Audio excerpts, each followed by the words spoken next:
So we all know Memory, a grey pig that chases Georgie Piggy throughout his nightmare, the distorted memory chapter, which was made to give us an idea of how Georgie Piggy ran away from home when the infection first broke out. But there's one thing about this chapter that hasn't been solved in years, and that's the true identity of Memory. Nobody really knows who this character is, and that's what we're gonna be talking about. Who is Memory? Let's take a look at the distorted memory chapter, which is the very first character-focused chapter ever added to Piggy. The chapter starts with Georgie Piggy waking up from a nightmare, which then he calls out to his sister Penny Pig, but she's not there, so Georgie gets out of bed and tries to go look for Penny, only to see that his house is now distorted. There's a black substance on the floors, and walls are now broken, revealing areas that weren't in the house chapter, which could honestly make sense. Since Georgie is just a kid, he was most likely not allowed to go to certain areas around the house, and this is Georgie imagining what these areas would look like, which could also explain why there's no access to the attic, because Georgie was never allowed to go there, and all of this is going on while being chased down by Memory, the bot of the chapter,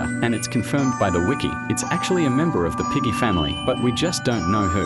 Now I don't know about you, but I think it's kinda obvious. Memory is Penny Piggy, but a corrupted version of her. But wait, if this is Penny, then who the hell is this? In the ending cutscene of the chapter, it's shown that Penny was actually outside, but she's acting a bit strange. She doesn't respond or even look at Georgie. She just runs away, leaving Georgie to become infected. But wait, Georgie isn't infected, Penny is, and Georgie was the one that ran away. And if Memory is Penny, how could she be chasing Georgie and also be outside at the same time, unless this entire chapter has two separate meanings, a memory and a trap? Let me explain. You see, in the Decay chapter, it's revealed that the infected and survivors see each other as the infected, and in the Mall chapter, Georgie Piggy tells the player he ran away because his family was starting to turn into the infected. Georgie did eventually find Penny, but he saw her as an infected, and he would of course get scared and run away, and since the infected still have control over their body when they first turn, so when Penny chases Georgie, she's wondering why he's running away, and it could be possible that Penny, father and mother, saw Georgie as an infected. But we still have one more thing to answer.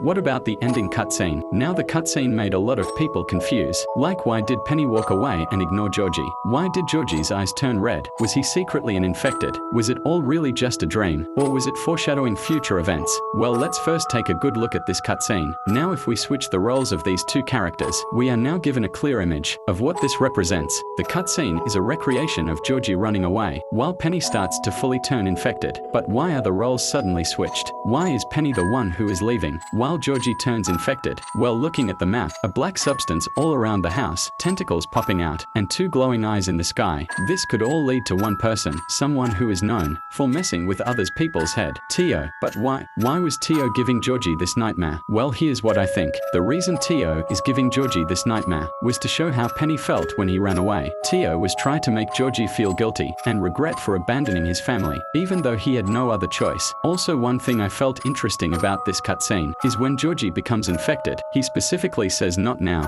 And that got me thinking, has Georgie been through this nightmare before? Now this could just be Georgie having a flashback to the night he ran away, but it is possible that Tio has been forcing Georgie to go through his nightmare and relive the moments he lost his family for days and possibly even weeks, because there is 1 month gap between the first 3 chapters and chapter 4, as well as several weeks in chapter 6, and several hours in chapter 7 through 9, meaning for over a month and a half, Tio has been sort of torturing Georgie with the reminder that he has no one left, trapping him with his own grief. But Georgie does eventually wake up, and the key to escape his nightmare was to let go of his past, as well as losing his innocence, and accepting that this is his life now, and that he'll have to do whatever it takes to survive throughout the infection. So in conclusion, Memory is actually a distorted version of Penny Piggy that reminds Georgie about the day that he lost everything. But anyways, comment down below what you guys think of this, and subscribe for more Piggy theory. Have a good rest of your day.